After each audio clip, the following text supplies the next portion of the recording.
దేశవ్యాప్తంగా పార్లమెంట్ ఎన్నికల నేపథ్యంలో ఉత్కంఠ కొనసాగుతుంది. ఇదే ఉత్సాహాన్ని ఆంధ్రప్రదేశ్ సర్కార్ వైసీపీ కూడా తమ పార్టీ అభ్యర్థుల విషయంలో ఉత్సాహాన్ని కనబరుస్తోంది. అయితే ఇప్పటికే 25 పార్లమెంటరీ నియోజకవర్గాలకు గాను పలు పార్లమెంటరీ నియోజకవర్గాలకు సంబంధించినటువంటి అభ్యర్థులు దాదాపుగా ఖరారైనట్టు తెలుస్తోంది. ఒకసారి ఆ అభ్యర్థుల లిస్టుకు సంబంధించి చూస్తే కనుక ఓవరాల్ గా 25 పార్లమెంటరీ నియోజకవర్గాలు ఉన్నాయి. దాంట్లో చాలా కీలకంగా వైసీపీ పార్టీ కోసం అహర్నిశలు కృషి చేసి వైసీపీలో గెలుపే లక్ష్యంగా ముందుకు కొనసాగే నేపథ్యంలో కొంతమంది అభ్యర్థులను ఫైనలైజ్ చేసింది.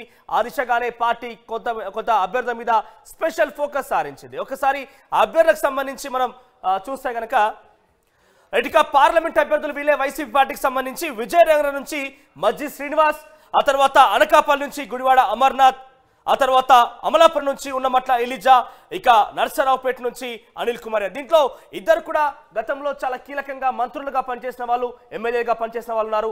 ఆ తర్వాత ఓవరాల్ గా ఇది మొదటగా ఉన్నటువంటి లిస్ట్. తర్వాత చూస్తే కనుక నంద్యాల నుంచి యాక్టర్ అలీని కూడా బరో దిలిపబోతోంది. ప్రస్తుతం ఆయన ప్రభుత్వ సలహాదారులుగా ఒక రకంగా మీడియాకు సంబంధించిన సలహాదారులుగా కొనసాగుతున్నారు.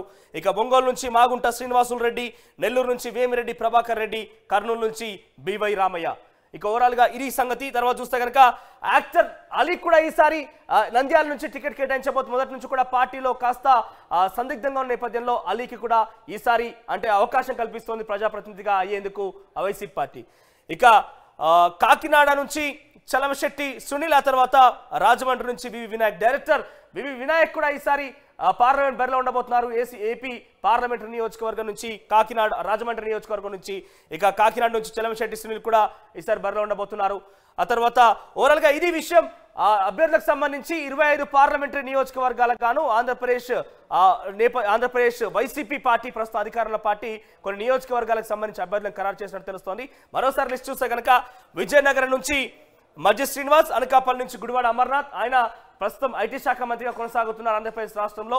ఆ తర్వాత అమలాపురం నుంచి ఉన్నమట్ల ఎలిజా, అయితే నర్సరావుపేట నుంచి అనిల్ కుమార్, ఆయన కూడా గతంలో మంత్రిగా పనిచేశారు. నెల్లూరు అర్బన్ కి సంబంధించి ఎమ్మెల్యే కొనసాగుతున్నారు. ఆ తర్వాత యాక్టర్ అలీకి కూడా అవకాశం కల్పించింది పార్టీ. ఇక ఓవరాల్ గా ఇది అభ్యర్థికి సంబంధించిన అంశం. ఒకసారి ఇదే అంశానికి సంబంధించి మా ప్రతినిధి సురేంద్ర అందిస్తారు. సురేంద్ర, సురేంద్ర, ఓవరాల్ గా ఎందుకు అంటే ఈ అభ్యర్థుల విషయంలో ముందస్తుగానే వైసీపీ ఒక ప్రకటన చేసినట్టు దాదాపు ఖరారు చేసినట్టు తెలుస్తోంది. నర్సరావుపేట నుంచి అనిల్ కుమార్ ని ప్రకటించడం గల కారణం ఏంటి? ఎందుకు ఆ దిశగా పార్టీ ప్రయత్నం చేస్తోంది? ఎస్ మనోజ్, పూర్తిగా ఎన్నికలు దగ్గర పడుతున్న సందర్భంలో పార్లమెంట్ అభ్యర్థులకు సంబంధించి ఒక అడుగు వైసీపీ ముందుగానే వేస్తుంది. ఎందుకంటే జగన్మోహన్ రెడ్డి నేషనల్ మీడియాతో జరిగిన ఒక ఇంటర్వ్యూలో కూడా చాలా స్పష్టంగా చెప్పారు, వచ్చే ఎన్నికల లోపు అసమ్మతులన్నీ తొలగిపోవాలంటే అభ్యర్థుల ప్రకటన ముందుగానే ఉండాలి. కాబట్టి వైసీపీ ఆ విధంగా ముందుకెళ్తుందంటూ ఇప్పటికే జగన్మోహన్ రెడ్డి చెప్పిన పరిస్థితి. ఇప్పటికే ఎంపీ అభ్యర్థులకు సంబంధించి నరసరావుపేట లావు కృష్ణ ఆంజనేయులు ఉన్నాడు ప్రస్తుతం. ఆయన స్థానంలో ప్రస్తుతం అనిల్ కుమార్ యాదవ్ మాజీ మంత్రిగా పనిచేశాడు. ఆయన్ని ఇక్కడ ఎంపీగా నిలబెట్టడానికి అయితే పూర్తి ప్రయత్నాలు జరుగుతున్నాయి. ఎందుకంటే సామాజిక వర్గాల దృష్ట్యా అనిల్ కుమార్ అక్కడ ముందుకు వస్తాడు అనేది అయితే ప్రభుత్వ ఆలోచనగా కనిపిస్తుంది. అందుకని అనిల్ కుమార్ని ఇప్పటికే నెల్లూరు ఎమ్మెల్యేగా, సిటీ ఎమ్మెల్యేతో పాటు మాజీ మంత్రిగా కూడా అనిల్ కుమార్ పనిచేశాడు. కాస్త వైసీపీని ఎవరైనా విమర్శిస్తే దాన్ని తిప్పుకొట్టడంలో అనిల్ కీలకమైన పాత్ర పోషించాడు. రెండవది మాజీ ఇరిగేషన్ మంత్రిగా కూడా అనిల్ పనిచేసిన నేపథ్యం ఉంది. ఆ ఇరిగేషన్ సంబంధించి అక్కడ సత్తెనపల్లి ఏరియాలో అంబటి రాంబాబు ఉన్న పరిస్థితి. కాబట్టి ఆ ఏరియాకి సంబంధించి సామాజిక వర్గం అనిల్ కుమార్ యాదవ్కి సంబంధించిన ఆ సామాజిక వర్గం ఓట్లు ఎక్కువగా ఉన్నాయి. రెండు గుంటూరు నరసరావుపేట ఆ ప్రాంతాల్లో అనిల్ కుమార్ని దింపితే కనుక వైసీపీకి తిరుగుండదు, ఖచ్చితంగా ఓట్లు వైసీపీ పడతాయని చెప్పి పూర్తిగా అంచనాకు వచ్చిన నేపథ్యంలోనే అనిల్ కుమార్ యాదవ్ ఇప్పటికే అక్కడ ముగ్గురు అభ్యర్థులను అయితే పరిశీలన అయితే జరిగింది. ఒకటి నాగార్జున యాదవ్కి సంబంధించి ఒక పరిశీలన అయితే జరిగింది. ప్రస్తుతం రాష్ట్ర అధికార ప్రతినిధిగా ఆయన ఉన్నాడు. రెండవది అనిల్ కుమార్ యాదవ్ ప్రస్తుతం నెల్లూరు నుంచి ఎమ్మెల్యేగా ప్రస్తుతం మాజీ మంత్రిగా ఉన్న పరిస్థితి. చిలకలూరుపేట రజనీకి సంబంధించి చిలకలూరుపేట నియోజకవర్గం నుంచి ఉన్న రజనీ, విడుదల రజనీ కూడా ప్రస్తుతం మంత్రి. ఈ ముగ్గురు పేర్లు పరిశీలించిన వైసీపీ అనంతరం ఈ ముగ్గురిని కాకుండా అనిల్ కుమార్ యాదవ్ని పెట్టాలని చెప్పి నిర్ణయానికి వచ్చినట్టయితే తెలుస్తుంది. దాంతోపాటు ఒంగోలుకి సంబంధించి కూడా అంటే ఈ బెల్ట్ ఎక్కడైతే ఒంగోలు కానీ, గుంటూరు జిల్లా కానీ, కృష్ణా జిల్లా కానీ ఈ 3 నియోజకవర్గాలకు సంబంధించి పూర్తిగా ప్రతిష్టాత్మకంగా వైసీపీ తీసుకుందని చెప్పొచ్చు. అభ్యర్థుల మార్పులు కూడా అదేవిధంగా చూస్తుంది. ఒంగోలు నుంచి ప్రస్తుతం ఎంపీగా ఉన్న మాగుంట్ల పొంగులేటి శ్రీనివాసరెడ్డి ఆయనకే ఖరారు చేసింది. అయితే వైవి సుబ్బారెడ్డి కుటుంబంలో కూడా సీట్ ఇస్తారని కొంత చర్చ జరిగినా కానీ దాన్ని పక్కన పెడుతూ మళ్ళీ పాత క్యాండిడేట్ ఎవరైతే ఉన్నారో ఆయనకి అక్కడ సీట్ని అయితే కేటాయించింది. నెల్లూరుకి సంబంధించి ఆదాల ప్రభాకర్ రెడ్డి ప్రస్తుతం ఎంపీగా ఉన్నారో ఆయన తప్పించి అక్కడ రాజ్యసభ సభ్యుడిగా ఉన్న వేమిరెడ్డి ప్రభాకర్ రెడ్డిని అయితే అక్కడ కేటాయించింది. అంటే గెలుపు గుర్రాలు ఎవరైతే ఉన్నారో వాళ్ళని సీట్లు ఇచ్చే విధంగానైతే వైసీపీ అడుగులు పావులు కదుపునని తెలుస్తుంది. అంటే ఇప్పటికే ఎమ్మెల్యేల మార్పుల అంశంలో కానీ ఇతర సామాజిక సమీకరణల అంశంలో కానీ అంచనాలు వేసుకునే వైసీపీ ఈ నిర్ణయాలు తీసుకున్నట్టే తెలుస్తుంది. పూర్తిగా దాదాపు 25 ఎంపీ స్థానాల్లో కేవలం 4-5 స్థానాలు మాత్రమే సిట్టింగ్లకు ఇస్తున్నారు. మిగతా అన్నీ కూడా పూర్తిగా సిట్టింగ్లు మార్చుతున్న పరిస్థితి అయితే కనిపిస్తుంది. ప్రధానంగా నెల్లూరుకి సంబంధించి చూసుకుంటే రెడ్డి సామాజిక వర్గానికి సంబంధించి ఎక్కువ సీట్లు కూడా వైసీపీకి ఉన్నాయి. ఆ నేపథ్యంలో మాజీ రాజ్యసభ సభ్యుడిగా ఉన్న వేమిరెడ్డి ప్రభాకర్ రెడ్డి మొన్న పదవీ కాలం ఆయన పూర్తయింది. ఈసారి నేరుగానే ఇప్పటివరకు రాజ్యసభలో ఉంటే ఈసారి నేరుగానే పార్లమెంట్ బరిలో ఆయన దింపే ప్రయత్నం చేస్తున్నారు. అనిల్ కుమార్ రెడ్డి పార్టీకి మొదటి నుంచి ఉన్నారు. పార్టీ మీద ఎవరు ఏ విమర్శ చేసినా తిరిగి ఆయన దాడి చేసే పరిస్థితి. కాబట్టి ఒక గెలుపు గుర్రాన్ని నిలబెట్టాలనే ఉద్దేశంతో నరసరావుపేటకు సంబంధించి అక్కడ ఆయన ఎంపీగా పోటీలోకి దింపే ప్రయత్నం అయితే చేస్తున్నట్టయితే తెలుస్తుంది. పూర్తిగా సామాజిక సమీకరణల దృష్టిలోనే వైసీపీ ఈ అడుగులైతే వేస్తుంది. అంటే కొంత వ్యతిరేకతలు వచ్చినా ఎన్నికల్లోపు వ్యతిరేకతలన్నీ పూర్తిగా క్లియర్ అవుతాయి అనేది పార్టీ అంచనాగానైతే భావిస్తున్నారు. ఇప్పటికంటే అఫీషియల్గా 9 మంది ఎంపీలు మాత్రం ప్రకటిస్తే మిగతా నియోజకవర్గాలకు సంబంధించి మిగతా ఎన్ని ఊహాగానాలు వస్తున్నా ఈ లిస్టు మాత్రం ఖరారు అన్నట్టయితే ఇప్పటికే వైసీపీ శ్రేణులు అయితే చెబుతున్న పరిస్థితి. ఇంటర్నల్ గా కూడా ఈ అభ్యర్థులను ప్రకటిస్తున్నారు. జగన్మోహన్ రెడ్డి ఇప్పటికే 4 లిస్టులు ప్రకటించారు కాబట్టి వచ్చే 5వ లిస్టులో మిగతా ఎంపీలకు సంబంధించి ప్రకటిస్తారనే ఒక చర్చ అయితే జోరుగా సాగుతుంది. Manoj right Surendra, thank you for the updates. Overall గా చాలా వరకు మనం ఏపీకి సంబంధించి గమనిస్తే కనుక అక్కడ పార్లమెంటరీ నియోజకవర్గాలకు సంబంధించి కొన్ని అభ్యర్థుల పేరు బయటకు మనకు తెలుస్తున్నప్పటికీ చాలా వరకు ఎమ్మెల్యేలని ఎంపీలుగా ఆ నియోజకవర్గంలో ఉన్నటువంటి స్థానిక ఎమ్మెల్యేలను కూడా మార్పులు చేర్పులు చేస్తూ చాలా పకడ్బందీగానే వైసీపీ మూవ్ అవుతోంది. ఎందుకంటే ఇటు టీడీపీ జనసేన కూడా ఎలాగైనా కూడా వైసీపీని ఢీకొనేందుకు ప్రయత్నం చేస్తున్నారు. మరోవైపు ఇటు ఆంధ్రప్రదేశ్ రాష్ట్ర రాజకీయాలు మరోసారి పాగవేయాలంటే ఈ యొక్క పరిస్థితి తప్పనిసరిగా భావిస్తోంది వైసీపీ. ఎస్, మనతో పాటు జాయిన్ అవుతున్నారు హుస్సేన్. ఎస్ హుస్సేన్.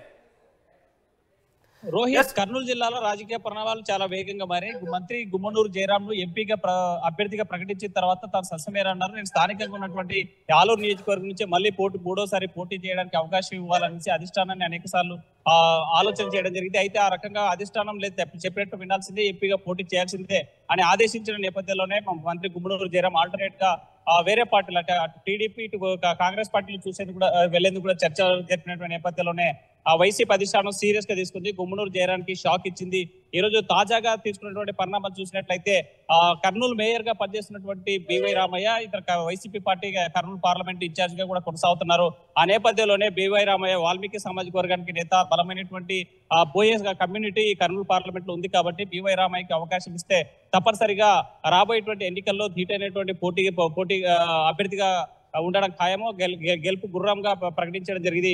అందులో భాగంగానే తాజాగా ఇవాళ తాడేపల్లిలో ఇప్పుడే తాజా అందిన సమాచారం మేరకు బివై రామయ్యను ఫైనల్ చేసినట్టు మనకు తెలుస్తుంది. అయితే వైసీపీ అధిష్టానం స్పష్టంగా అధికారిక ప్రకటన చేయాల్సినటువంటి అవసరం ఉంది. దీంతో పాటు ఉమ్మడి నంద్యాల ఇక్కడ ఉన్నటువంటి నంద్యాల జిల్లా పార్లమెంట్ అభ్యర్థికి సంబంధించి సినీ నటుడు అలీని కూడా తీసుకొచ్చేటువంటి ప్రయత్నం చేస్తుంది. ఫైనల్ చేసేటువంటి ఛాన్సెస్ కూడా కనిపిస్తున్నాయి. అయితే అలీ 2 ప్రతిపాదనలు పంపారు.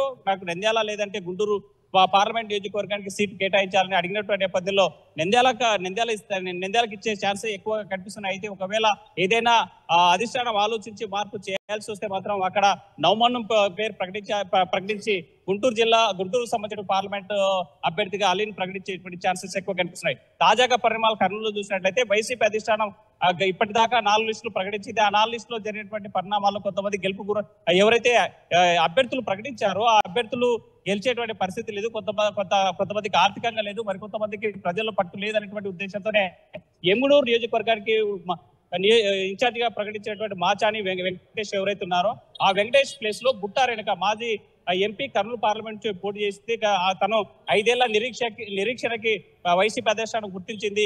ఎమ్ముడూరులో చేనేత సామాజిక వర్గం పెద్ద ఎత్తున ఉన్నందువల్ల ఆ సామాజిక వర్గానికి సీటు కేటాయించాలని గతంలో ఆ ఒత్తిడి చేసింది. స్థానికంగా ఉన్నటువంటి ఎమ్మెల్యేను ఒప్పించేటువంటి ప్రయత్నం చేసిన ససమేర అన్నారు. 2వ లిస్టులో మాత్రం మాచాని వెంకటేష్ పేరు ప్రకటించింది చేనేత సామాజిక వర్గానికి నేత. అయితే ఆ నేత యొక్క పేరు ప్రకటించిన తర్వాత వైసీపీలోనే అంతర్భద్రంలో పట్టించి అక్కడ ఉన్నటువంటి క్యాడర్ కూడా గెలిచేటువంటి వాళ్ళు ఇలాంటి వాళ్ళకి ఇవ్వడం వల్ల వైసీపీకి వచ్చే ఎన్నికల్లో ఓటమి తప్పదనేటువంటి నిరుత్సాహంతోనూ నిస్తేజంతో ఉన్నటువంటి నాయకులకి కార్యకర్తల్లో ఒకసారి పునరాలోచించుకుని తాజాగా నిన్నటి రోజున ఎమ్ముడూరు నియోజకవర్గ ఎమ్మెల్యే ఉండే చెన్నకేశ్వరరెడ్డిని తాడేపల్లికి పిలిపించి నిన్న నుంచి ఈ రోజు వరకు చర్చలు జరిపారు. ఫైనల్ గా కూడా ఆ బుట్టారేణుకను ఫైనల్ చేసినటువంటి పరిస్థితి కనిపిస్తుంది ఎమ్మెల్యేగా ఎమ్ముడూరు ఎమ్మెల్యే అభ్యర్థిగా Rohit. Hussain, thank you Hussain. Overall గా ఇక వైజాగ్ విషయానికి వస్తే కనుక పెద్ద ఎత్తున మార్పులు చేర్పులు జరిగాయి. అక్కడ కూడా ఎమ్మెల్యేగా ఉన్నటువంటి గుడివాడ అమర్నాథ్ కూడా కాస్త మార్పులు జరిపేసి అక్కడ కూడా అనకాపల్లి పార్లమెంట్ పంపించే అవకాశం కూడా కనిపిస్తుంది. ఈ అంశానికి సంబంధించి మా ప్రతినిధి అనిల్ జాయిన్ అవుతారు. Yes Anil. Thank you Manoj. Uttarandhra విషయానికి వస్తే కనుక ఎంపీ అభ్యర్థుల ఎంపికలో వైఎస్ఆర్ కాంగ్రెస్ పార్టీ సామాజిక సమీకరణాల దృష్ట్యా కసరత్తు చేసినట్టుగా కనపడతా ఉంది.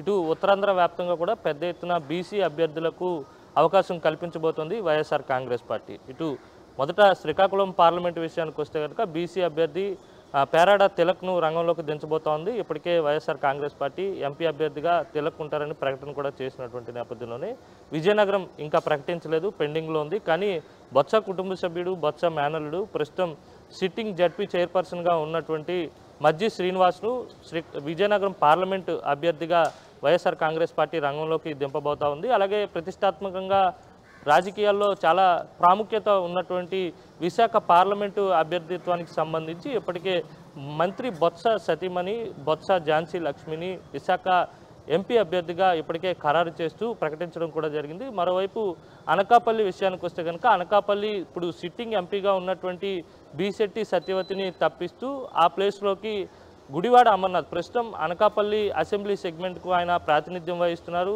రాష్ట్ర పరిశ్రమల శాఖ మంత్రిగా ఆయన ఉన్నారు. గుడివాడ అమర్నాథ్ని అనకాపల్లి పార్లమెంట్ అభ్యర్థిగా వైఎస్ఆర్ కాంగ్రెస్ పార్టీ ప్రకటించబోతా ఉంది. అందుకు అనుగుణంగా కసరత్తు కూడా పూర్తి చేస్తుంది. ఒకవేళ అమర్నాథ్ కాకపోతే కనుక అక్కడి నుంచి మరో బీసీ అభ్యర్థిని రంగంలోకి దింపేందుకు ఇప్పటికే వైసీపీ అధిష్టానం కసరత్తు చేస్తున్నట్టుగా కనపడుతుంది. దాదాపుగా అమర్నాథ్ పేరునే ప్రకటించే అవకాశం అయితే స్పష్టంగా కనపడుతుంది. మరోవైపు చూసుకున్నట్లయితే కనుక అరకు పార్లమెంట్ విషయానికి వస్తే కనుక ఇప్పటికే పాడేరు సిట్టింగ్ ఎమ్మెల్యేగా ఉన్నటువంటి కొట్టగుల్లి భాగ్యలక్ష్మిని అరకు పార్లమెంట్ అభ్యర్థిగా వైఎస్ఆర్ కాంగ్రెస్ పార్టీ ఖరారు చేసింది.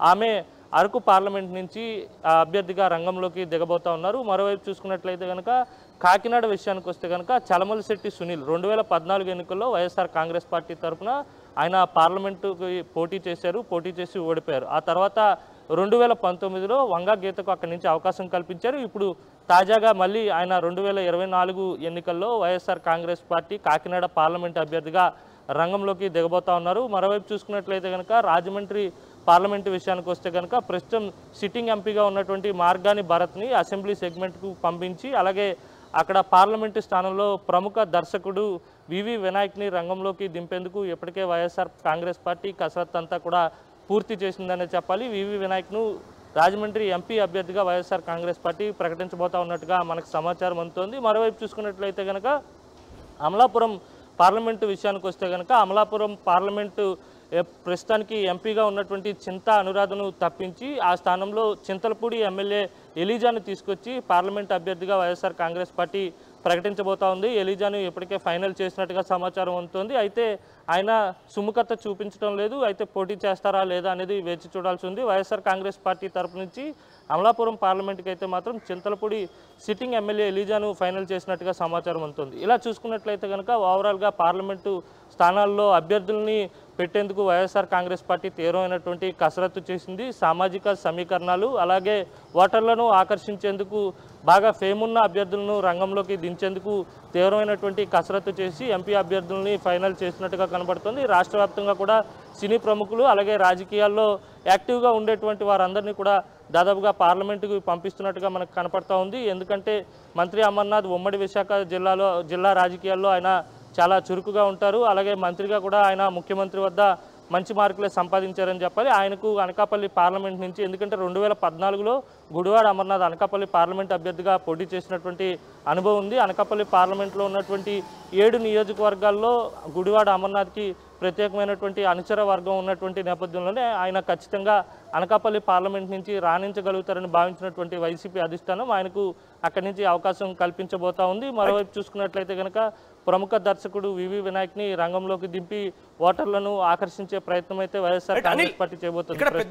మంత్రిగా ఉన్నటువంటి గుడివాడ అమర్నాథ్కి పెద్ద ఎత్తున వైసీపీ పార్టీ ఎమ్మెల్యే స్థానాల్లో కూడా చాలా మంది ఇన్ఛార్జ్లు మార్చింది. ఎమ్మెల్యే స్థానాల్లో కూడా చాలా వరకు మార్పులు జరిగింది. ఇప్పుడు పార్లమెంట్ దిశ చూసినప్పుడు కూడా చాలా మంది అభ్యర్థులు మారుతున్న పరిస్థితి. అంటే ఈ ఇంపాక్ట్ ఏ రకంగా ఉండే అవకాశం ఉంది అక్కడ పాలిటిక్స్?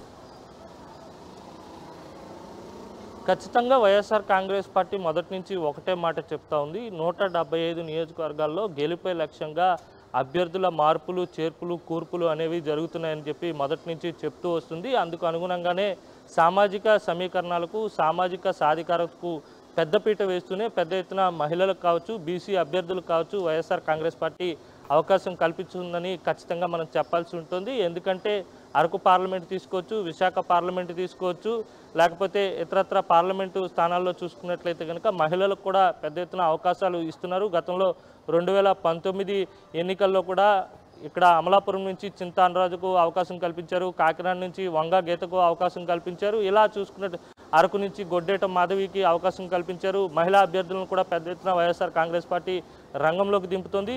ప్రధానంగా ఉత్తరాంధ్రలో చూసుకున్నట్లయితే కనుక బీసీ అభ్యర్థులకు పెద్ద ఎత్తున అవకాశం ఇస్తుంది.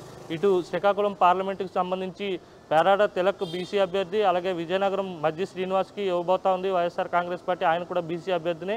ఇటు విశాఖలో పెట్టినటువంటి బొత్స ఝాన్సీ లక్ష్మి కూడా బీసీ అభ్యర్థినే. ఇటు అలాగే మనం చూసుకున్నట్లయితే కనుక అరకు పార్లమెంటుకి సంబంధించి భాగ్యలక్ష్మి ఎస్టీ అభ్యర్థి. ఇలా సామాజిక సమీకరణల దృష్ట్యా బీసీ అభ్యర్థులకు, బలహీన వర్గాల అభ్యర్థులకు వైఎస్ఆర్ కాంగ్రెస్ పార్టీ పెద్దపీట వేస్తుందనే చెప్పాలి. ఖచ్చితంగా ఎన్నికల్లో ఇవన్నీ ప్రతిబింబిస్తాయని వైఎస్ఆర్ కాంగ్రెస్ పార్టీ ఎక్స్పెక్ట్ చేస్తుంది. అందుకు అనుగుణంగానే మార్పులు, చేర్పులు చేపడతా ఉంది. Manoj, right, thank you Anil, thank you for that bits. ఓవరాల్గా ఆంధ్రప్రదేశ్ రాష్ట్ర రాజకీయాల్లో చాలా మార్పులు జరుగుతున్నాయి. అసెంబ్లీ పరంగా చూసినా కూడా చాలా వరకు మంత్రులను సైతం ఇతర నియోజకవర్గాలు పంపించేందుకు వైసీపీ పార్టీ కసరత్తు చేస్తోంది. అందులో భాగంగానే చాలా వరకు ఇక్కడ అనిల్ కుమార్ యాదవ్ చూసినా, అమర్నాథ్ చూసినా కూడా ఎమ్మెల్యేలు కొనసాగుతున్నారు. చాలా బ్రాండ్ క్రియేట్ చేసుకున్నారు తనదైన స్టైల్లో ఏపీ రాజకీయాల్లో. సో అటువంటి వ్యక్తిని, ఫెమిలియర్ పర్సనాలిటీస్ని పార్లమెంట్కి పంపించి పార్లమెంట్ ఎన్నికల్లో తమ సత్తా చాటేందుకు వైసీపీ ప్రయత్నం చేస్తోంది. మరి ఈ ఇంపాక్ట్, ఈ అభ్యర్థుల మార్పుల విషయంలో కావచ్చు, లేకపోతే నియోజకవర్గాల మార్పుల విషయంలో కావచ్చు, ఈ ఇంపాక్ట్ ఎంత మేరకు వైసీపీ ఆశించిన స్థాయిలో ఫలితాలు అందిస్తుందో మాత్రం చూడాల్సి ఉంది.